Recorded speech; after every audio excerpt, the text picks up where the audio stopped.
Real Madrid released unseen footage from half-time of the Champions League final against Dortmund in 2024. At this point, the score was 0-0, but Real Madrid were continuously getting exposed, and Dortmund were causing them a lot of issues. So, with very little time available, Ancelotti had to find a solution for the second half. But the question is, how can a 3-minute conversation completely change the game? Because Real Madrid were a different team in the second half. What did the players and coaches pinpoint as the main challenges they had to overcome? Can we clearly see the players doing what Ancelotti said? And ultimately, was their win a direct result of this brief conversation? To find out, we first need to understand what happened in the first half, and the problems Borussia Dortmund were causing Real Madrid.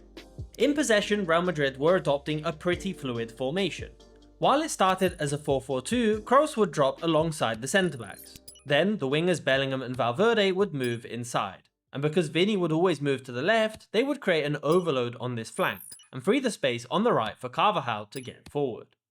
In fact, in the first 15 minutes of the game, we see this happen quite a few times. With the balance shifted to the left, Kroos picks up the ball and instantly switches to the right, where Carvajal and Valverde would then look to combine to get in behind the left back. But Dortmund didn't want to make it easy for Real Madrid to move through the middle, so they adopted a very compact defensive shape.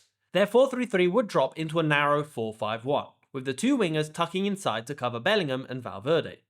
And while their first press wasn't aggressive, it completely covered the options in the centre. So Real Madrid's centre-backs did have time on the ball, but it was difficult to find a pass forward. This is something we see Kroos mention to the coaches as they make their way back into the changing room, stating how the centre-back Rudiger isn't being pressed, but he has no one to pass to. So he needs options, a possible solution for the second half. But there are clearly much more important issues for the players, mostly concerned with how Dortmund is setting up and how it's leaving Real Madrid outnumbered in dangerous areas. The first difficulty they pick up on is the press. Real Madrid's objective is to press with Vini and Rodrigo. Once the ball shifts to one of the centre-backs, they will close off a pass back to the keeper, and the other player will cover the holding midfielder Emre Can. Essentially meaning that with just two players, you can effectively cover 4 Dortmund players. If play shifts out wide, then it's either Bellingham or Valverde that will move out to this player. However, as Carvajal mentions at half-time, the issue was if Dortmund were able to move through this press, eventually being able to move the ball to Emre Can, and leaving Real Madrid's midfield completely exposed. We see this happen in this clip here, where the press is slow onto the centre-backs, and Can has space to push forward, with no player ready to apply pressure. Once Dortmund were breaking this first pressing line, then it caused a domino effect of issues for Real Madrid. Their build-up would shift to a 3-2, with Emre Can between the centre-backs, and Maatsen moving inside next to Sabitzer. This completely overloaded the midfield, and because Dortmund were extremely narrow on the defensive line, Brandt could drop to receive and the centre-backs couldn't push forward as there were other players they needed to cover. The problem was being caused mostly because of what was happening on the left. While Bellingham was responsible for picking up the fullback Ryerson, he was constantly pushing forward on the defensive line, and Bellingham wasn't tracking back, meaning it was Mendy that had to pick up this run. But because Sabitzer and Sancho were also in the right inside channel, it would force Kroos to step away from the midfield to pick up this run, leaving the midfield completely outnumbered. We see here, for example, a miscommunication with Bellingham and Mendy both closing down Ryerson, leaving space in behind that needs to be covered by Kroos. We see Kroos talk about this as well, mentioning how he needs someone like Vini or Bellingham to drop deeper to give more support, so he isn't the one that needs to move into these tricky positions out wide. So these were the challenges the players mentioned they were facing in the first half. Real Madrid's job at halftime would have been so much easier if they had a tool that could help them quickly identify the threats they were facing, something like NordVPN. In football, being exposed centrally can completely ruin your game plan, and the same thing applies to your data when you're online. I've been using NordVPN for a while, and honestly the peace of mind is just the best part. I live in Italy where I have access to all the Premier League games from my laptop, so when I travel back to the UK, thanks to NordVPN I can access all these matches even if I'm not at home. And it keeps my data encrypted when I'm connected to public Wi-Fi like the one you find at the airport. But the feature I'm most excited about right now is Threat Detection Pro. Just like Ancelotti trying to close down those gaps in midfield, Threat Detection Pro acts as if it was your defensive line. You don't even have to be connected to a VPN server for it to work. It automatically blocks malicious websites, stops trackers from following you, and even scans your downloads for malware before they can mess up your device. So if you want to take your privacy seriously, go to nordvpn.com/footballmeta. The link is in the description and pinned comment down below. Right now, you can get an exclusive 2-year plan plus 4 extra months completely free. It's completely risk-free with their 30-day money-back guarantee, so there's no reason not to give it a shot. So protect your data and go to nordvpn.com/footballmeta right now. Thank you to NordVPN for sponsoring this video. So I found my solution, but let's go back to the video and see how Real Madrid found a solution to their problem. Here is where we see what I think makes Ancelotti one of the greatest managers of all time. And when talking about their setup for the second half, it's a clear back and forth conversation with the players, and they come up with a solution together. Ancelotti says they need to be more compact, so he asks the players if they want to keep to a 4-4-2 or shift to a 4-5-1. Nacho says a 3-man midfield would be better, as Dortmund are continuously receiving on the turn and attacking the back line. So they agree that this is what they're going to do.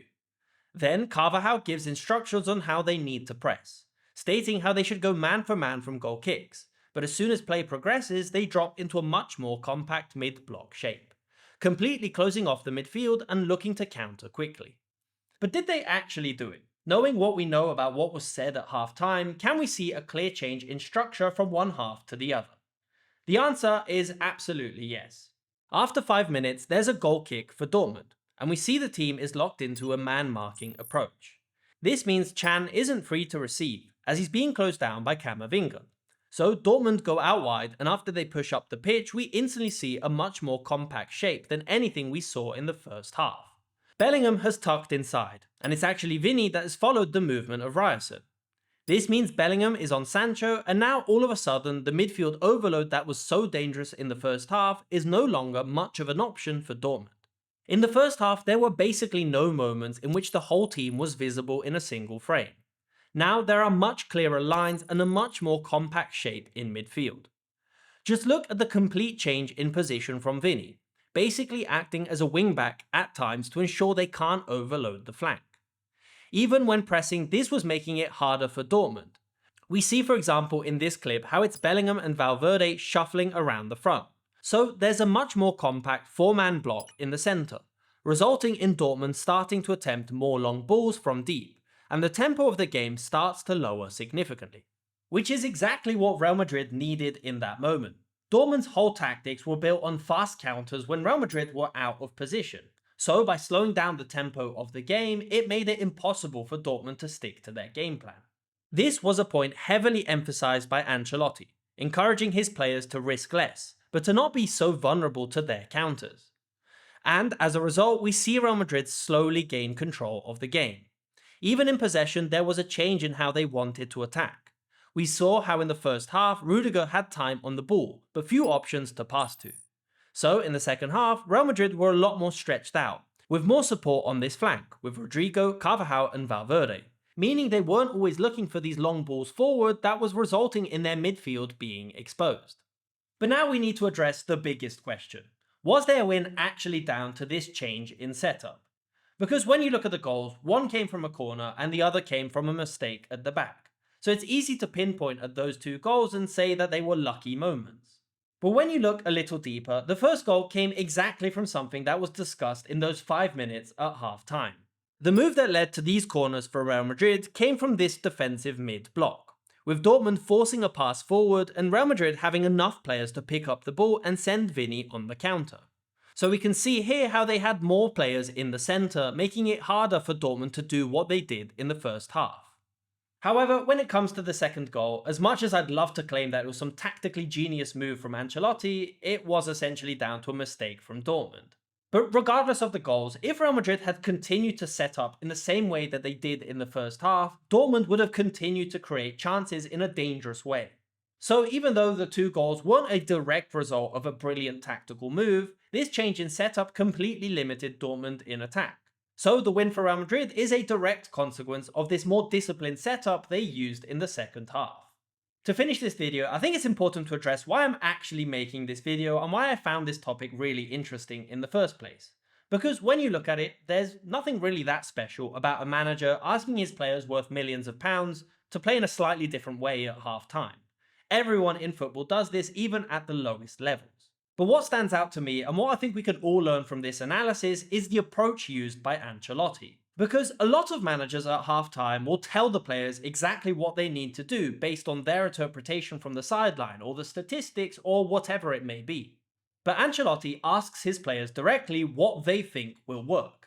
The players are the ones actively playing the game, so they know better than anyone else what they're struggling with and what they think will work better.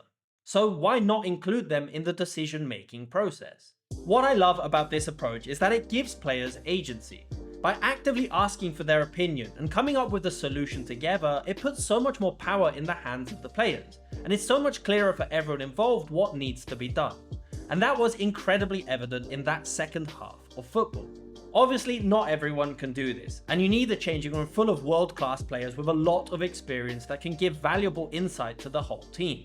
But Ancelotti wouldn't be the manager he is today if he didn't create an environment where the players felt this was possible.